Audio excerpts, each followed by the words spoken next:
Hello!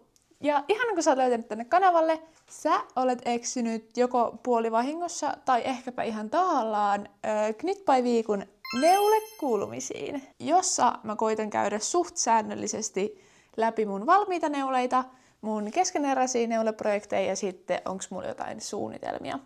Edellisen videon kuvasin huhtikuussa, saatte nyt seuraavan.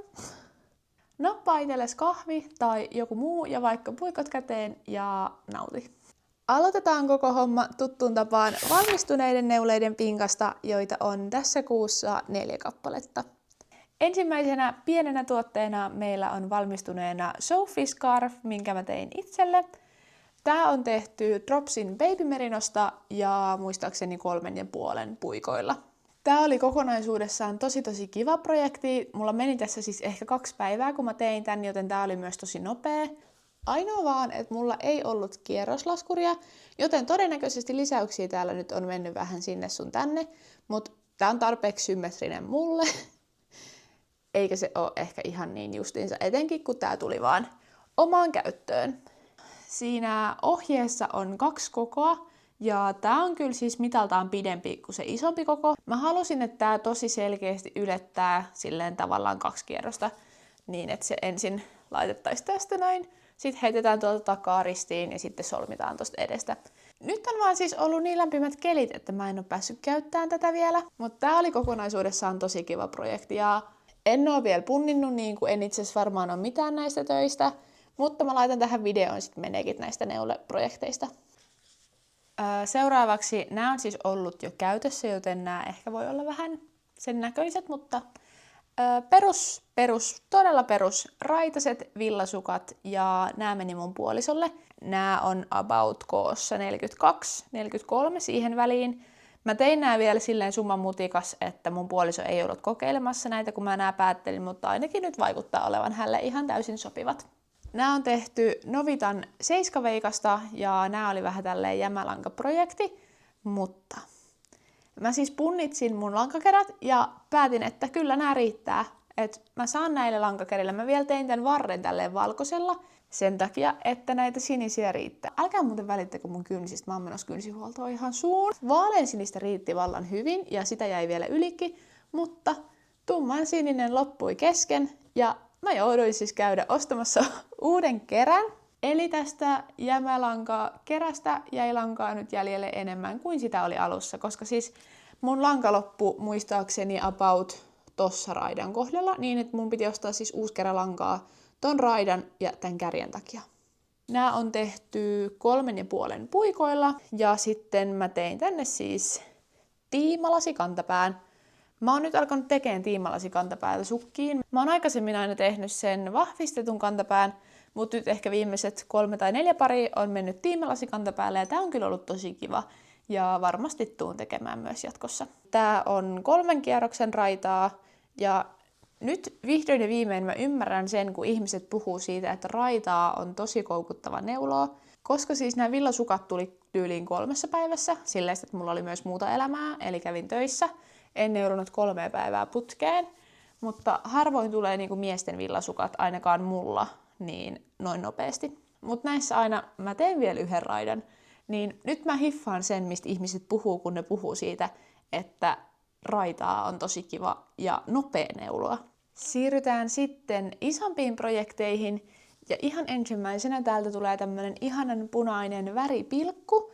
Ja kyseessä on siis Love Story neuletoppi, mikä on Blackout-nimestä. Siis Soma Knitsin suunnittelema, mutta mikä nyt tämän suunnittelijan nimi on? Miksi mä en muista sitä?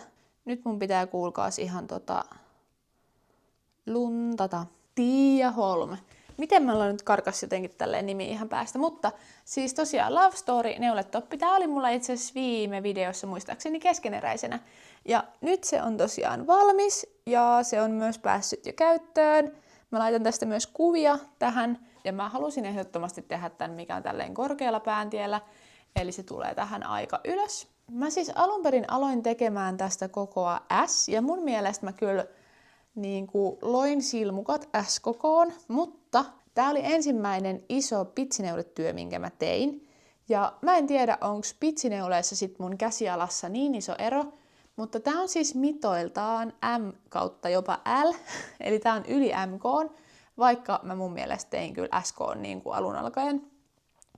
Yleensä mulla vielä menee silleesti, että jos mä teen sileätä neuletta ja on vaikka 4 puikot, niin mä melkein, no vähintään 4,5, mutta melkein jopa vaihan 5 suoraan, koska mun käsiala on sen verran tiukkaa, että mä harvoin pääsen tiheyteen sillä. Ja siis mähän en nyt niinku mitään mallitilkkuu todellakaan tee, koska en ole hullu ihminen. Tosiaan tämänhän pitäisi olla istuvuudeltaan melko silleen tyköistuva, mutta mulla tää on kyllä tosi väliä, mikä ei siis sinänsä haittaa. Tää oli tosi kiva päällä, ja mä alun perinkin ajattelin tän silleesti, että tää olisi vähän semmonen bikinien päälle heitettävä tyyppinen cover up, minkä voisi vaan sit laittaa kesällä, vaikka kun menee käymään rannalla, niin sit vaan heittää tän siihen päälle. Ja mä veikkaan, että siihen tarkoitukseen tää itse asiassa on ihan kiva, että tää on vähän tämmönen löysemmän mallinen. Tää on tosiaan tehty ihan ohjeen mukaan 3,5 puikoilla ja langana. Tässä on Dropsin Belle ja tää on sävyssä 29, punainen. Ja tää on nimensä mukaan erittäin kirkkaan punainen. Ja mulla siis tosiaan jäi tätä 1 kerää kokonaan yli. Tähän olisi alun perinkin siis ohjeen mukaan muistaakseni riittänyt se 5 kerää.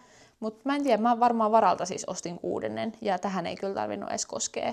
Ja sit mä oon tonne sisälle tunkenut pikku nöttösen, mitä tästä edellisestä kerästä jäi, niin tästä voi tehdä vielä jonkun pikkusen kesähuivin tai jonkun. Mutta lankana tosi kiva ja mun mielestä Belle on kyllä hintalaatusuhteeltaan tosi hyvää lankaa. Ja tätä pitsineuletta oli kyllä tosi kiva neuloa, ja tähän ei silleen kyllästynyt samalla miten ehkä olisi kyllästynyt, jos tämä olisi pelkkää sileetä. Ja jos et muuten ole vielä käynyt seuraamassa, niin sekä Instagramista että Ravelrystä mut löytää samalla nimellä kuin täältä YouTubesta, eli Knit by Viikku. Joten käy ottaa myös ne seurantaan, etenkin IGC:n tulee kuitenkin vähän säännöllisemmin sit sisältöä kuin mitä tänne YouTuben puolelle. Sitten viimeinen valmistunut on itse asiassa testineulonta. Ja täällä on valmiina Matilda T. Ja tää on nyt näköjään vähän rypyssä, don't mind. Mutta tää on siis Kukkuluupsin suunnittelema T-paitamalli. Ja ohjeen mukaan tää neulottaisi alun perin siis mohairilla. Mutta kuten mä viime videossa jo sanoin, niin jos mä neulon mohairia yksinään, niin se yleensä kutittaa. Tai pitäisi olla tosi niin kuin pehmeät mohairia. Joten mä laitoin siis Riinalle viestiä, että hei, saanko mä vaihtaa tämän langan pois mohairista johonkin toiseen materiaaliin? Ja sieltä tuli vihreitä valoa, että kunhan se täsmää tuohon ohjeen tiheyteen. Joten mä oon neulonut tän siis Iton kinulangasta, mikä on siis silkki. Se, mikä tekee mun mielestä tästä paidasta tosi kivan, muutenhan tää on siis tosi niin kuin perus. Tää on istuvuudeltaan aika väliä, eli ihan tarkoituksella ohjeen mukaan paidasta tulee aika löysä, semmonen kivan kevyt ja kesäinen. Mutta tänne siis sekä hihansuihin, kaulukseen että helmaan kaikkialle tehtiin siis tämmöiset nirkkoreunat, mitkä on mun mielestä ihan superkaunis yksityiskohta niin kuin muuten tosi peruspaidassa. Tää istuu tosi kivasti. Tää on raglan paita ja mä tykkään neuloa raglan paitoja tosi paljon. Ne mun mielestä istuu mun päälle tosi hyvin. Mun mielestä paljon paremmin kuin vaikka semmonen pudotettu olkapää tai oikeastaan mikään muu malli. Mut joo, tää on tosi kiva perus. Tätä mä en ole vielä silleen käyttänyt kunnolla kertaakaan. Totta kai mä oon ottanut tästä valokuvat ja laitoin silloin Riinalle kuvia ja palautetta ohjeesta. Ohje on muuten nyt jo julkaistu, joten jos sä haluat tehdä oman Matilda teen, niin käy ostamassa. Siinä oli mun valmistuneet tuotteet. Mennään seuraavaksi katsomaan, mitä mulla on kesken. Keskeneräisiä projekteja mulla on 3 kappaletta, joista 1 on semmonen, joka on käytännössä vienyt kaiken mun neuleajan tässä viimeisen kuukauden aikana. Itse asiassa viime videossa tähän ei ollut vielä edes ostettu lankoja, vaan mä kävin Jyväskylässä about kuukausi sitten ja mä kävin siellä Titityyssä ja sieltä mä päätin, että mä ostan itselleni langat tähän projektiin, mistä mä oon itse asiassa haaveillut jo jonkun aikaa. Ja kyseinen projekti tulee täältä. Eli Porcelain on puikoilla ja Porcelain on itse asiassa ihan kohta valmis. Mä oon tykittänyt tätä nyt niinku kuukauden putkeen. Kaula on tehty, koko vartaloosa on tehty, toinen hia on kokonaan tehty ja sitten täällä on, ja täältä toisesta hiasta mä sain tänään just tehtyä ton viimeisen kirjoneulekuvion Ja nyt enää pitää tehdä toi hiha loppuun ja sitten resori tonne. Ja ai että, mä olen tyytyväinen tähän jo nyt. Mä en malta odottaa, että mä pääsen käyttämään tätä. Mulla on semmoinen fiilis, että tää on niinku mun ehkä lempiasia ikinä, mitä mä oon neulonut. Tää malli on siis mun mielestä ihan äärettömän nätti. Ja mä oon haaveillut tän neulomisesta jo pitkän aikaa, mutta nyt mä vihdoin ja viimein sit otin tän puikoille.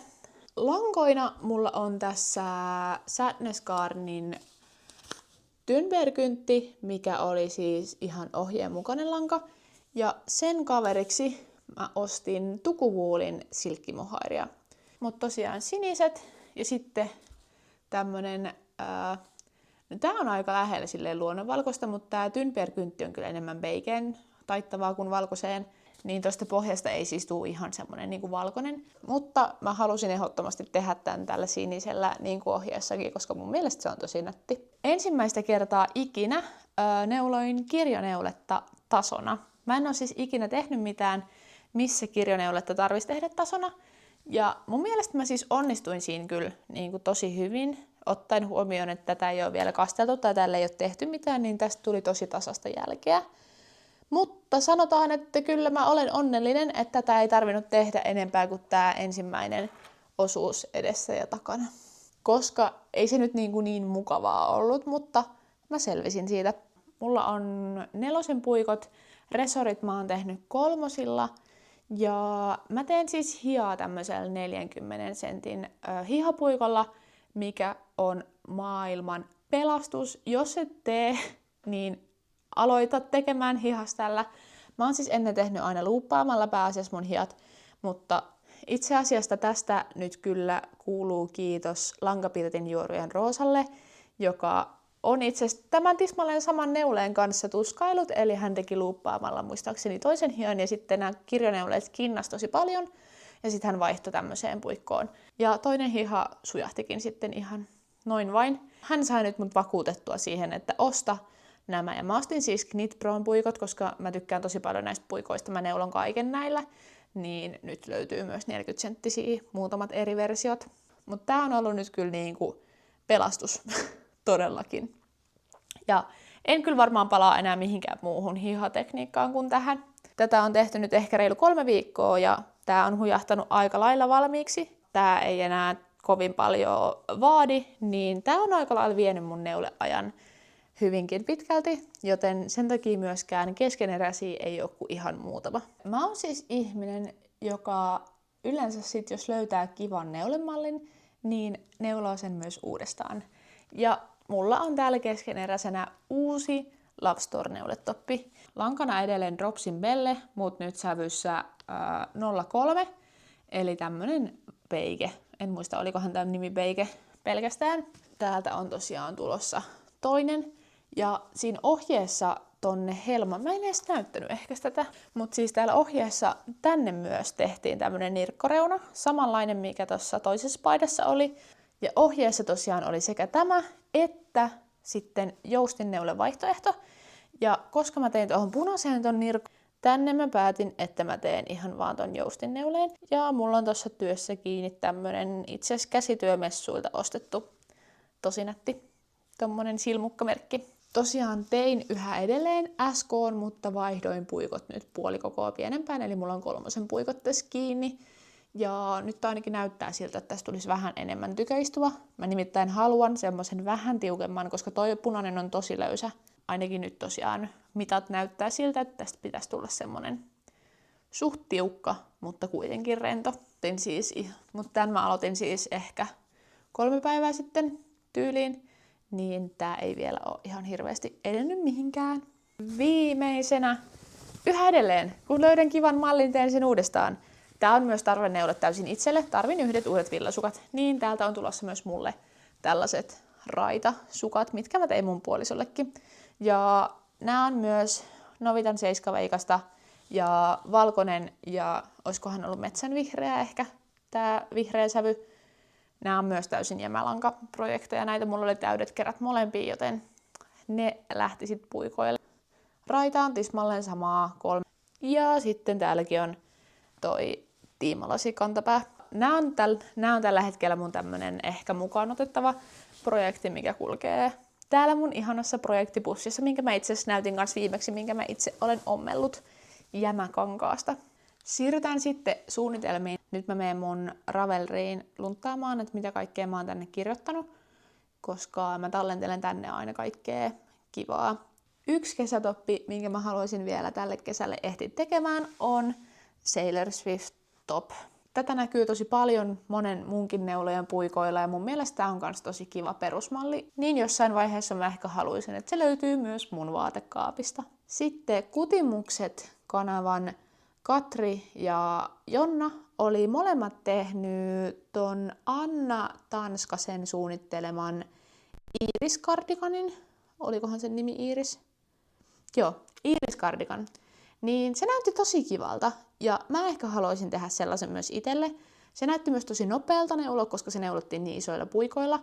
Ja mä veikkaan, että se olisi kans tosi kiva nyt kesälle, silleen kun tulee vähän viileämpiä kesäiltoja, niin heittää vaan sitten päälle. Se kyllä varmaan lähtee kans jossain vaiheessa nyt kesällä mun neulontalistalle. Ehkä se on mun joku aloitus, mun pitää keksiä joku syy. En tiedä vielä yhtään, että mistä langasta ajattelin tehdä. Sitten vielä yksi, itse asiassa myös kesäinen teepaita, eli Ankers tee. Tää on ollut mun to-do-listalla jo hyvän tovin, mutta en ole vaan saanut aikaiseksi. Mutta nyt mä näin, että joku oli saanut tän valmiiksi, niin se näytti kyllä tosi kivalta. Ja itse asiassa mä kävin Lankamaailmassa ja siellä oli tehty mallipaita tästä. Niin muistin vähän niin kuin tämän olemassaolon uudestaan. Olin ehkä hieman jo unohtanut. Joten tää kyllä lähtee varmasti tämän vuoden puolella puikoille. Se, että ehinkö nyt kesäksi, niin en tiedä. Mutta toivottavasti mahdollisimman nopeasti. Ja tää oli siis Petitechnitin suunnittelema, hyvin suosittu malli tämäkin. Siinä oli mun valmiit, mun keskeneräiset ja mun suunnitelmat. Ja tosiaan, jos sä haluat seuraa mun elämää vähän enemmän päivittäisellä tasolla, niin käy klikkaa mun Instagram haltuun, Knit by Viikku, siellä mä jaan enemmän päivittäistä sisältöä neulontaan liittyen. Ja Ravelrystä sä löydät mut myös Knit by Viikku, ja älä unohda ottaa tätä YouTube-kanavaa tilaukseen. Nyt myös kesäkuussa on tulossa sekä Jyväskylän neulefestarit että Porvoon Garnfestit. Ja mä en ole vielä oikein päättänyt, meneekö mä molempiin vai meneekö mä jompaan kumpaan, mutta mä veikkaan, että varmasti ainakin toisessa niistä mä pyrin käymään. Niin sieltä mä ajattelin kuvailla teille sit myös materiaalia, ehkä ihan My Day-vlogityyppistä sisältöä. Joten tilathan mun YouTube-kanavan, niin et missaa sit varmastikaan mitään eeppisiä videoita, mitä on tulossa. Ihana kun katsoit. Nähdään seuraavassa videossa. Kiitos!